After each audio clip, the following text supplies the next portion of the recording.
नमस्कार, आज महाराष्ट्र देख रहे हैं आप। आपके साथ मैं हूं मनीषा शर्मा। बुलेटिन की शुरुआत इस वक्त की बड़ी खबर के साथ। निलंबित एपीआई सचिन वाजे को पत्र लिखा है जिससे कि अब हड़कंप मच गया है।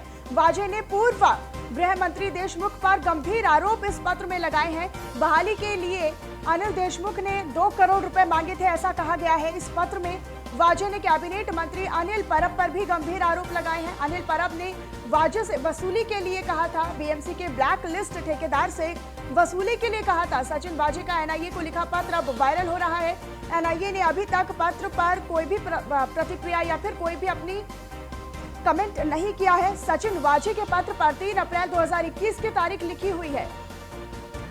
हालांकि अभी तक कोई भी प्रतिक्रिया एनआईए की तरफ से इस पत्र को लेकर नहीं दी गई है।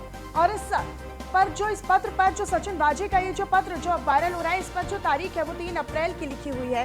3 अप्रैल 2021 की वो तारीख इस पत्र पर लिखी गई है। तो वाजे ने पूर्व गृह मंत्री अनिल देशमुख पर भी गंभीर आरोप लगाए हैं। बहाली के लिए अनिल देशमुख ने 2 करोड़ रुपए की मांग की थी। वाजे ने कैबिनेट मंत्री अनिल परब पर भी गंभीर आरोप इस पत्र के जरिए लगाए हैं।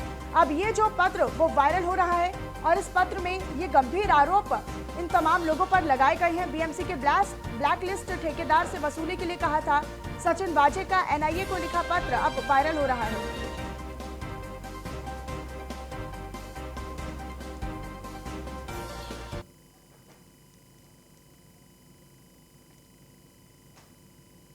और आनंद गायकवाड़ रेजिडेंट एडिटर सीधे महाराष्ट्र हमारे साथ लाइव जुड़ गए हैं ज्यादा जानकारी के साथ। तो आनंद, आपसे सबसे पहले यही जानकारी चाहूंगी कि किस तरीके से ये जो चिट्ठी अब वायरल हो रही है, इस पर क्या कुछ जानकारी, क्या क्या आरोप सचिन वाजे ने इस चिट्ठी के द्वारा अब लगाए हैं? इसमें सबसे पहला आरोप लिखा है सचिन वाजे ने जो एनआईए को दिया, जो वायरल हो रहा है। गृह मंत्री अनिल देशमुख ने उनको फिर से सेवा में लेने के लिए 2 करोड़ रुपए मांगे थे। मार्च 2004 में जब सचिन वाजे सस्पेंडेड चल रहे थे, उसके बाद अक्टूबर 2020 में उनको सेवा में फिर से लेने के लिए एनसीपी के प्रमुख शरद पवार तैयार नहीं थे। उनका मत परिवर्तन करने के लिए 2 करोड़ की राशि मांगी गई थी गृह मंत्री की तरफ से। ऐसा सचिन वाजे का पहला आरोप है। दूसरा आरोप है शिवसेना के बड़े नेता जो उद्धव ठाकरे के करीबी माने जाते हैं, महाराष्ट्र के ट्रांसपोर्ट मिनिस्टर अनिल परब। इनके ऊपर आरोप है कि उन्होंने कहा है कि अनिल परब ने सचिन वाजे को अपने गवर्नमेंट घर पे बुला के कहा था कि जो ब्लैक लिस्टेड बीएमसी के कॉन्ट्रैक्टर है, जिनकी इंक्वायरी चल रही है, उनको बुला के ले ऐसे 50 कॉन्ट्रैक्टर है जिनसे 2-2 करोड़ की वसूली की जाए। और दूसरा ये भी कहा गया था गृह मंत्री अनिल देशमुख की तरफ से कि आप 100 करोड़ रुपए कलेक्शन कीजिए बार वालों से, जिसमें इस खत में होम मिनिस्टर के पीए के भी नाम सामने आ रहे हैं। तो कुल मिला के जो 100 करोड़ का मामला, तो जो परमवीर सिंह पूर्व कमिश्नर है मुंबई के, जो उन्होंने आरोप कहा था, उस दिशा में अब कुछ प्रूफ मिलना शुरू हो रहा है, ऐसा अभी लग रहा है इस खत के बाद। आनंद, आपसे ये भी जानकारी चाहूंगी कि देखिए इस पत्र में ना 3 अप्रैल 2021 की जो तारीख लिखी गई है, तो अभी तक एनआईए की तरफ से कोई भी प्रतिक्रिया क्यों नहीं आई है? क्योंकि पत्र तो 3 तारीख को लिखा जा चुका है और अब तो काफी समय भी बीत चुका है। नहीं, देखिए एनआईए के स्पेशल कोर्ट में इसका अभी पूरा मामला चल रहा है। एनआईए की तरफ से अभी अधिकृत तौर पे इसकी पुष्टि नहीं की गई है कि यह खत, लेकिन जिस तरह से खत में पूरा सीक्वेंस दिख रहा है और कई मीडिया हाउसेज भी इसको बड़ी खबर के तौर पे चला रहे हैं, तो कुल मिला के कुछ ना कुछ एनआईए के सोर्सेस ने या फिर जो रिपोर्टर्स है, क्राइम बीट कवर करते हैं या कोर्ट बीट, उनकी तरफ से ये खत लीक हुआ है, जिसके बदौलत ये खबरें चल रही है। लेकिन अगर पूरा सीक्वेंस देखेंगे आप, 3 पन्नों का ये पत्र है, इसमें सीक्वेंस देखेंगे तो डेट वाइज लिखा है सचिन वाजे ने। और एक खास बात मैं बता दूं कि सचिन वाजे ने इस खत में लिखा है कि मैंने ये सब बातें पूर्व कमिश्नर परमवीर सिंह को बताई थी और परमवीर सिंह ने मुझे सुझाव दिया था कि आप ऐसा कोई भी इलीगल काम मत कीजिए। चलिए आनंद, बहुत बहुत धन्यवाद। यानी कि अब एनआईए भी इस पूरे मामले में जांच कर रही है, कार्रवाई करेगी। तो बहरहाल खबरों में आगे बढ़ते हैं। महाराष्ट्र में कोरोना मामले थमने का नाम नहीं ले रहे हैं और बीते 24 घंटे में आपको बता दें कि महाराष्ट्र में कोरोना के कुल 55,469 नए मामले सामने आए हैं। राज्य स्वास्थ्य विभाग के आंकड़ों की माने तो महाराष्ट्र में एक्टिव केसों की बात की जाए तो मुंबई में कुल 79,368 एक्टिव केस हैं और ठाणे जिले में 61,127। तो बात करें पालघर जिले की तो यहाँ पर भी 4,992 और रायगढ़ जिले की बात की जाए तो 6,421 कोरोना के नए मामले सामने आए हैं। रत्नागिरी की बात की जाए तो 925 मामले यहाँ पर सामने आए हैं। सिंधुदुर्ग जिले में 735 और पुणे जिले में 84,309 नए मामले सामने आए हैं। तो वहीं पर सातारा जिले की अगर बात की जाए तो यहाँ पर 5,282 और सांगली जिले की अगर बात करें तो यहाँ पर कोरोना के जो अभी हाल ही के जो नए मामले सामने आए हैं वो 3,305 हैं। कोल्हापुर की अगर बात की जाए तो 6,983 नए मामले सामने आए हैं। नासिक जिले की अगर बात की जाए तो यहाँ पर आपको बता दें कि 31,688 नए मामले सामने आए हैं। और वहीं अहमदनगर जिले की बात करें तो यहाँ पर 17,405 और इसके अलावा ऐसे कई जिले हैं जहां पर कई नए मामले सामने आए हैं कोरोना के। नंदुरबार जिले की बात की जाए तो यहाँ पर 6,381 और धुले में 6,403, औरंगाबाद जिले में 17,818 नए मामले जो हैं अभी वो एक्टिव केसों की जो हम बात कर रहे हैं वो एक्टिव कोरोना के जो मामले हैं। तो तमाम जो जिले हैं महाराष्ट्र में वहां पर जो कोरोना के जो मामले हैं वो लगातार तेजी के साथ अब बढ़ रहे हैं और जो एक्टिव केसों की संख्या है वो हमने आपको बताई कि किस तरीके से जो महाराष्ट्र में कोरोना है वो बढ़ते ही जा रहा है और थमने का नाम बिल्कुल भी नहीं ले रहा। 55,000 का भी आंकड़ा पार कर चुका है।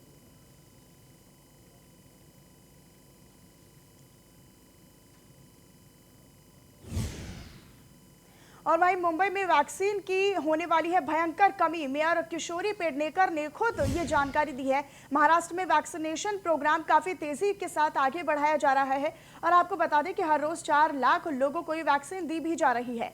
वैक्सीनेशन के इस प्रोग्राम में मुंबई भी पीछे नहीं है, लेकिन अब मुंबई में वैक्सीन की भयंकर कमी होने वाली है। मेयर किशोरी पेडनेकर ने खुद इस बात का खुलासा करते हुए बताया है कि फिलहाल कोविशील्ड और कोवैक्सीन दोनों को मिलाकर सिर्फ और सिर्फ 1,85,000 डोज ही बाकी रह गए हैं, जिससे कि सिर्फ 3 दिनों का ही काम चल पाएगा। जबकि मुंबई को मिलने वाली कोरोना वैक्सीन की अगली खेप 15 अप्रैल के बाद आएगी। पेडनेकर ने आगे ये भी बताया कि केंद्र सरकार को इस संबंध में पत्र भी लिखा गया है। तो वहीं दूसरे माध्यमों से केंद्र सरकार से संपर्क कर जल्द से जल्द वैक्सीन की उपलब्धता बढ़ाने की मांग भी की जा रही है।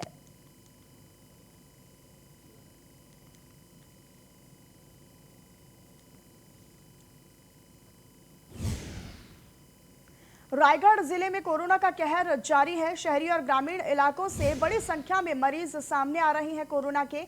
रायगढ़ जिला कलेक्टर ने महाड़ प्रोड्यूसर्स एसोसिएशन को कोरोना केयर सेंटर समर्पित कोरोना हेल्थ सेंटर को फिर से खोलने के आदेश दिए हैं, लेकिन महाड़ प्रोड्यूसर्स एसोसिएशन ने कोविड केंद्र स्थापित करने से साफ तौर पर इनकार कर दिया। तो वहीं दूसरी तरफ आपको बता दें कि सरकारी स्वास्थ्य प्रणाली के लिए चिकित्सा कर्मचारियों और डॉक्टरों के बिना एक कोरोना केंद्र शुरू करना मुश्किल काम बताया जा रहा है। इसीलिए यदि आने वाले समय में कोरोना रोगियों की संख्या बढ़ जाती है तो स्थिति बहुत ज्यादा गंभीर है और चिंताजनक होने वाली भी संभावनाएं जताई जा रही हैं।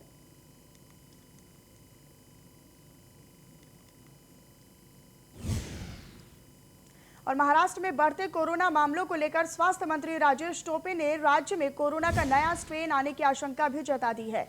कोरोना के नए स्ट्रेन की आशंका के बीच राज्य के विदर्भ, मराठवाड़ा, पुणे और मुंबई जैसे कोरोना के सैंपल दिए हैं और उनकी जांच की जा रही है। इस बारे में केंद्र सरकार को भी जानकारी दी गई है। राजेश टोपे ने यह भी बताया है कि राज्य में खून की भारी किल्लत है। सिर्फ 6 दिनों का स्टॉक ही महाराष्ट्र के पास अब बचा हुआ है। ऐसे में तमाम युवाओं को आगे आकर रक्तदान करना चाहिए। साथ ही साथ राजेश टोपे ने यह भी बताया कि मुंबई और पुणे के अस्पतालों में बेड की कमी अब होने लगी है। ऐसे में स्थानीय प्रशासन को बेड और वेंटिलेटर की संख्या बढ़ाने के निर्देश दिए गए हैं।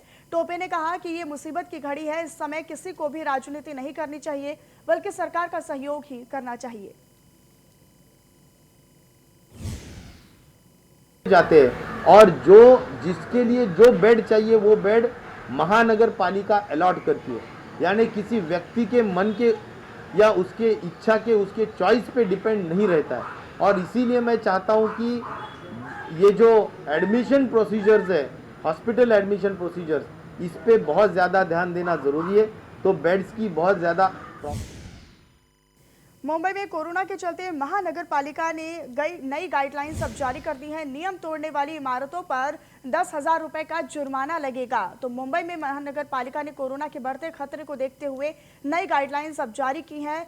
अब नियम तोड़ने वाली इमारतों पर 10,000 रुपए का जुर्माना लगाया जाएगा। अगर किसी भी इमारत में 5 या फिर उससे ज्यादा कोरोना संक्रमित लोग पाए गए हैं तो उस इमारत को माइक्रो कंटेनमेंट जोन घोषित कर दिया जाएगा और ऐसी इमारतों में कोरोना के नियमों का पालन करने की जिम्मेदारी संबंधित सोसाइटी की होगी और नियम तोड़ने जाने पर सोसाइटी को जुर्माना भी भुगतना पड़ सकता है। जिन सोसाइटीज में कोरोना संक्रमित पाए जाएंगे उन सोसाइटीज में बीएमसी की तरफ से माइक्रो कंटेनमेंट जोन का भी बोर्ड लगा दिया जाएगा और अगर संबंधित इमारतों में नियमों की अनदेखी की गई या फिर उन्हें तोड़ा गया तो ऐसी इमारतों को 10,000 रुपए का दंड भुगतान भी करना पड़ेगा। बार बार नियम तोड़ने पर दंड की रकम 20,000 रुपए की जाएगी।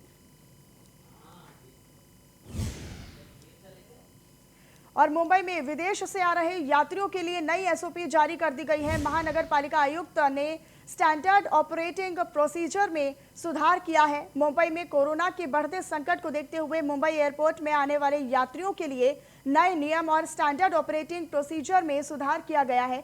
ये नए नियम तत्काल लागू हो गए हैं और महानगर पालिका आयुक्त इकबाल सिंह चहल ने इन नियमों को कड़ाई से पालन कराने के आदेश भी दे दिए हैं। इसके मुताबिक यूके, यूरोप, मध्य पूर्व, दक्षिण अफ्रीका और ब्राजील से मुंबई आने वाले यात्रियों के लिए 7 दिनों तक इंस्टीट्यूशनल क्वारंटीन में रहना अनिवार्य होगा। इसके लिए मुंबई के कुछ होटलों को तैयार भी किया जा रहा है और उन होटलों में क्वारंटीन रहने की व्यवस्था भी की गई है।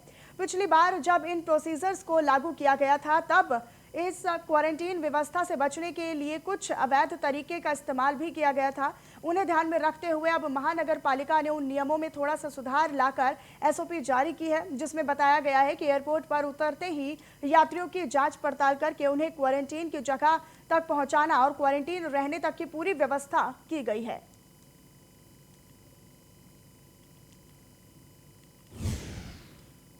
महाराष्ट्र में आए दिन कोरोना बेकाबू होता नजर आ रहा है, जिसे देखते हुए मुंबई पुलिस ने नई गाइडलाइंस जारी की हैं। इस नई गाइडलाइंस के अनुसार शहर में कई तरह की पाबंदियां लगाई गई हैं, जिससे कि कोरोना पर लगाम लगाई जा सकती है।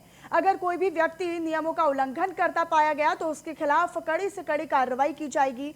नई गाइडलाइंस के मुताबिक वीकेंड में सार्वजनिक स्थानों पर और साथ ही सुबह 7 बजे से रात 8 बजे तक 5 लोगों से ज्यादा की आवाजाही पर अनुमति नहीं दी गई है। वीकेंड में रात 8 बजे से सोमवार सुबह 7 बजे तक आवश्यक सेवाओं को छोड़कर अन्य किसी भी तरह की आवाजाही प्रतिबंधित रहेगी। समुद्र तट 30 अप्रैल तक बंद रहेंगे। गार्डन और सार्वजनिक मैदानों में सुबह 7 से रात 8 बजे तक 5 से ज्यादा लोगों को जाने की अनुमति नहीं होगी।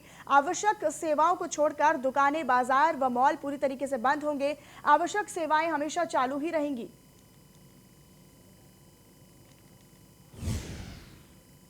और पूरे महाराष्ट्र में लॉकडाउन घोषित करने के बाद अमरावती जिले में विविध सामाजिक संगठनों ने और कुछ राजकीय पक्ष के कार्यकर्ताओं और व्यापारी संगठनों ने रास्तों पर उतरकर लॉकडाउन का कड़ा विरोध जताया। इसी पर जिले के पालक मंत्री यशोमती ठाकुर ने यह भी कहा कि अमरावती में लॉकडाउन की जरूरत नहीं है। फिलहाल अमरावती में कोरोना स्थिति नियंत्रण में है।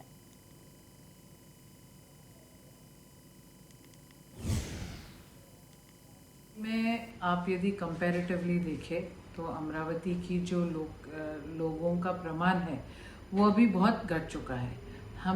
हमने हमारे ज़िले में इसके पहले भी लॉकडाउन लगाया और उस लॉकडाउन की वजह से हमारे यहाँ की चेन मोटे प्रमाण के ऊपर कट हुई है। तो अभी ये तीसरी लॉकडाउन की ज़रूरत हमें महसूस नहीं होती है। इसलिए हमने मुख्यमंत्री साहब को रिक्वेस्ट की है कि हमारे ज़िले की और आप पूरे अमरावती डिवीज़न का भी यदि जायज़ा ले तो सिचुएशन बाकी राज्य के बाकी भाग से काफ़ी अलग है। तो हमारी रिक्वेस्ट यही है कि हमारे स्तर के ऊपर वहाँ कलेक्टर के स्तर के ऊर डिसीजंस लेने की हमें परमिशन दे और पूरा लॉकडाउन वहाँ पे नहीं किया तो भी चलेगा।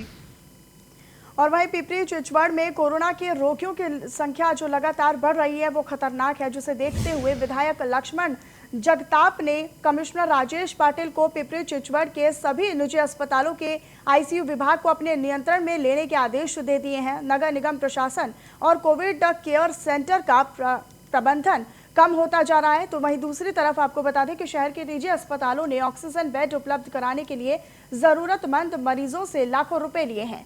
निजी अस्पतालों में गंभीर रूप से बीमार रहने वाले सामान्य रोगियों को ऑक्सीजन बेड उपलब्ध नहीं होने की शिकायतें हैं। ये बहुत गंभीर मामला है, इसीलिए नगर निगम को तुरंत सरकार द्वारा दिए गए प्राधिकरण का उपयोग करके शहर के सभी निजी अस्पतालों में आईसीयू विभागों का प्रबंध संभाल लेना चाहिए और ऐसे निर्देश विधायक लक्ष्मण जगताप ने नगर आयुक्त राजेश पाटिल को दिए हैं। मुंबई से खबर जहां पर Bollywood actress Katrina Kaif corona positive पाई गई हैं। एक्ट्रेस ने खुद सोशल मीडिया के जरिए लोगों तक ये जानकारी पहुंचाई है। महाराष्ट्र में कोरोना वायरस की स्थिति एक बार फिर से चिंताजनक हो रही है और इसका सीधा का सीधा असर मनोरंजन की दुनिया पर भी देखने को मिल रहा है। बीते दिनों अक्षय कुमार, विकी कौशल और भूमि पेडनेकर की कोरोना संक्रमित होने की खबरें सामने आई थी और अब बॉलीवुड की मशहूर अभिनेत्री कैटरीना कैफ भी कोरोना वायरस की चपेट में आ गई हैं। कैटरीना ने सोशल मीडिया के जरिए इस बात की पुष्टि की है। उन्होंने बताया कि वो घर पर ही सेल्फ क्वारंटाइन हो गई हैं और डॉक्टरों की सलाह के अनुसार प्रोटोकॉल्स का पालन कर रही हैं। साथ ही उन्होंने लोगों से अपील करते हुए कहा कि मेरे संपर्क में जो भी लोग आए हैं उनसे ये अपील है और गुजारिश है कि वो अपना कोरोना टेस्ट जरूर करवाएं।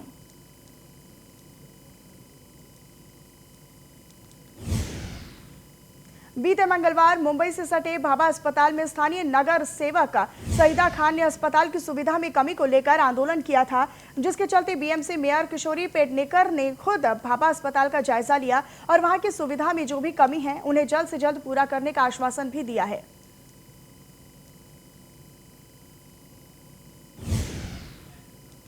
कोरोना वायरस के आंकड़े और मरीजों को देखते हुए आज बीएमसी के मेयर बाबा हॉस्पिटल यहाँ इनसे बात करते और जानते हैं। मैम, सबसे पहले जानना चाहेंगे कि आप बाबा हॉस्पिटल आएगा, आज क्या कहना है?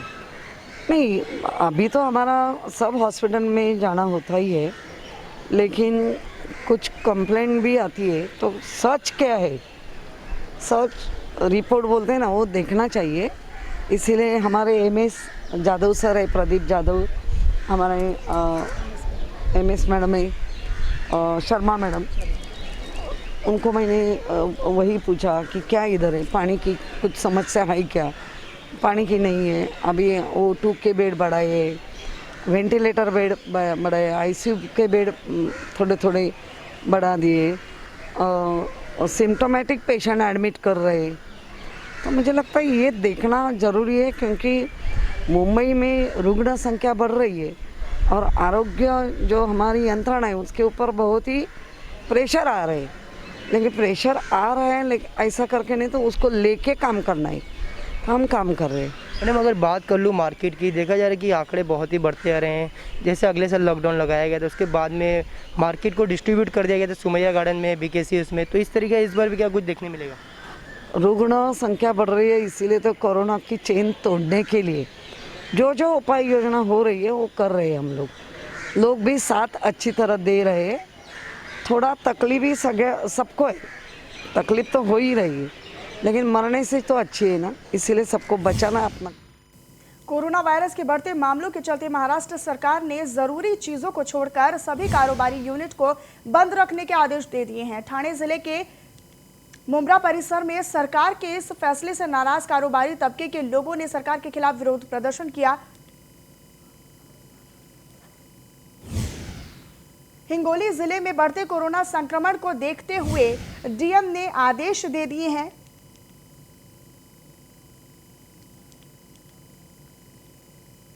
तो 6 अप्रैल मंगलवार को ये आदेश दिए हैं। तो उन्होंने आदेश देते हुए कहा है कि 30 अप्रैल तक जिलों में दिन भर में धारा 144 और नाइट कर्फ्यू लगाया गया है। वहीं अब तक 2 दिन में यह आंकड़ा जो है वो ज्यादा बढ़ गया है।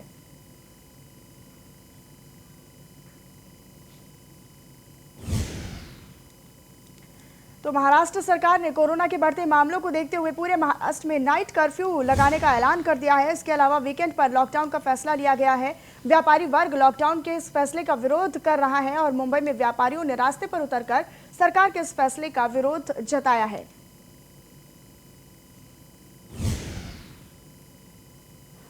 महाराष्ट्र सरकार ने कोरोना के बढ़ते मामलों को लेकर महाराष्ट्र में कर्फ्यू लगाया है। सेक्शन 144 तहत इस तरह की धारा लगाकर यहाँ पर पूरी तरह लॉकडाउन जो है वो किया गया है। आप देख सकते हैं कि अभी मुंबई के इस स्थिति का हम जायज़ा ले रहे हैं। मुंबई की स्थिति क्या है, मुंबई में जो पूरे यहाँ पर इलाका है, जो मुंबई के बोरीवली इलाका है, यहाँ पर देख सकते हैं कई दुकानें यहाँ पर बंद की गई है। जो सरकार ने जो एसओपी गाइडलाइन दी गई है कि शनिवार और रविवार को जो पूरी तरह लॉकडाउन हो जाएगा, और काफ़ी नाराज़ दिख रहे हैं यहाँ के व्यापारी वर्ग, जो आज देख सकते हैं कि अपने अपने दुकानों के बाहर ये बैनर लगाकर वो यहाँ पर खड़े अपना विरोध दर्शा रहे। गवर्नमेंट को बताना चाहते हैं कि हम भी कोरोना से नहीं, हम लॉकडाउन से मरेंगे ही। सर, क्या कहेंगे इस जो आपने लगाया कि कोरोना से मरेंगे कम, लॉकडाउन से मरेंगे हम, क्या स्थिति है आज व्यापारियों की? सर, मेरा नाम हितेश ओझा है और मैं बोरीवली ईस्ट व्यापारी एसोसिएशन का सेक्रेटरी भी हूं। और सर, जो सरकार ने हमको गफलत में डाला है कि आपको सैटरडे संडे को फुल लॉकडाउन होगा, लेकिन पुलिस में और सरकार में क्या जुगलबंदी हुई कुछ मालूम नहीं पड़ रहा है। उन्होंने हमको मंडे से ही सब बंद कराना चालू कर दिया था। व्यापारी अपना विरोध दर्शा रहे हैं, कई व्यापारी अपने साथ है। सर, क्या कहेंगे, किस तरह का आपका विरोध आपने दर्शाया है? पूरी तरह दुकानें आज मतलब पुलिस द्वारा हो या बीएमसी द्वारा बंद की जा रही है? मैं इस फैसले का मैं निषेध करता हूं, क्योंकि मुझे यही बोलना है कि सरकार को खाली व्यापारी भाई दिखते हैं और कोई दिखता नहीं है। एक्चुअली आप देखने जाएंगे तो दुकानों में, मैं सरकार से यही कहूँगा, कोई भी दुकान में आपको एक कस्टमर के ऊपर मिलेगा नहीं, जो हिसाब से मंदी चल रही है। से क्या कहना है, अभी आपका विरोध ऐसे ही जताया जा रहा है जाएगा जब तक यहाँ से गवर्नमेंट डिसीजन देगी? व्यापारी अब रोड पर उतरेगा। उद्धव ठाकरे जी, हमारी बात को आप गौर कीजिए और इसका कुछ जल्द से जल्द निराकरण कीजिए। यहाँ के सब व्यापारियों का ये कहना है कि जल्द से जल्द महाराष्ट्र सरकार ने इसके ऊपर एक फैसला लेना चाहिए। और जैसे कि आप देख रहे हैं कि कई व्यापारी वर्ग इस मिनी लॉकडाउन से या लॉकडाउन से नाराज़ है। सिर्फ व्यापारियों को ही निशाना बनाया जाता है, ऐसी उनकी गवर्नमेंट से कहना है। तो इसके लिए जल्द से जल्द इसके ऊपर इस सरकार ने फैसला लेना चाहिए, ऐसी इनकी मांग है। कैमरामैन महेश के साथ शैलेश, न्यूज़ 1 इंडिया, मुंबई। और इसी के साथ इस खास बुलेटिन में फिलहाल इतना ही, लेकिन देश और दुनिया की तमाम खबरों के लिए आप बने रहिए न्यूज़ 1 इंडिया के साथ। नमस्कार।